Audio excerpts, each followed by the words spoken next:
आपके चरणों में सादर सादर नमन करती हूँ। और हमें शायद राधे यहाँ बुला रही थी, इसलिए हम रास्ता भटक गए थे और यहाँ से निकले, आपके दर्शन किए। इसलिए महाराज जी आपको मिलने के लिए हम 2 दिन ज़्यादा रुके। हमने सोचा इतना प्रेम और इतना भाव मिल रहा है तो हमें मिल के ही जाना है। ये बहन बहुत अच्छा गाती हैं, भजन गाती हैं, भजन सुनाना चाहती हैं। मेरा नाम मीरा आहिर है और गुजराती कलाकार हूँ। एक हिंदी सॉन्ग भी मैंने लिखा है जो मैं लेके आ रही हूँ।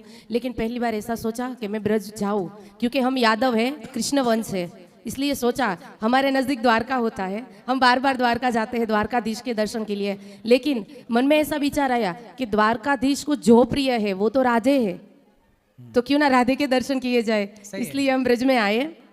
और महाराज जी के लिए आपको गुजराती गाना सुनाओ या हिंदी? हिंदी गुजराती मिक्स कर लीजिए। दोनों। દ્વારિકાનો નાથ મારો રાજા રણ છોડે છે, કાનુડે માયા લગાડી રે।